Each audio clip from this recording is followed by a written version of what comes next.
Watch this. Your banana flick keeps getting neutralized by no-spin serves. Here's the two-push counter strategy that flips the advantage back. Let's move into our advanced technique series, starting with receive. The focus today is receiving no-spin serves. As I've explained before, to receive well, you first need to know how to serve, because once you can serve, you can anticipate your opponent's intentions and read the spin trajectory. When your opponent uses no-spin serves, their goal is to neutralize your banana flick. And it works because no-spin balls travel flat with a low arc and lack side spin, making it hard to generate quality on a banana flick.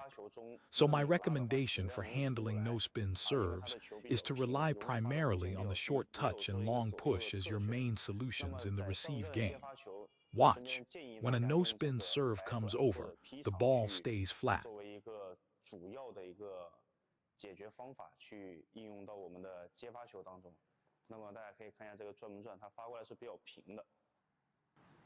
We've covered the short touch and long push as individual techniques.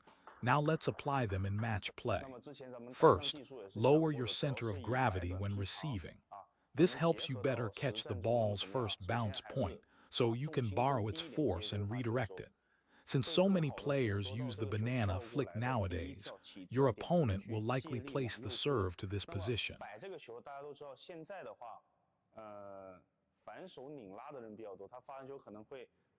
They'll target your middle or backhand side, watching for your response.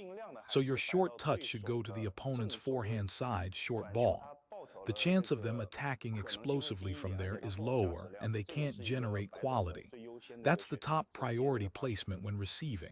Stay low, find that first bounce point, and apply the short touch technique we practiced.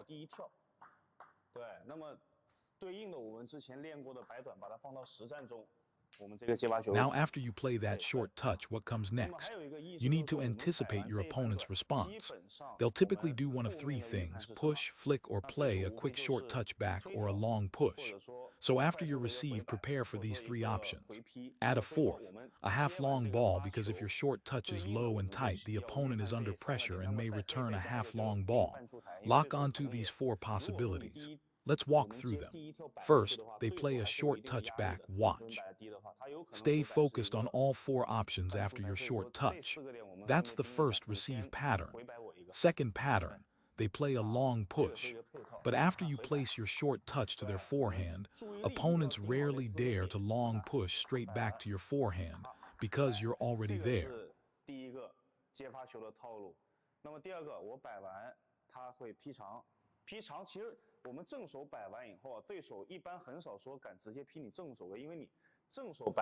Coming back to the forehand side is easy, so put most of your attention on the backhand half or two-thirds of the table. You can use your backhand to attack. That's the tactical plan. This is what advanced tactical receiving means.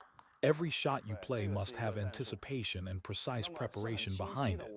Now, if your short touch is really good, the opponent has another option, the flick. Same principle applies. The most uncomfortable placement they can give you is the middle.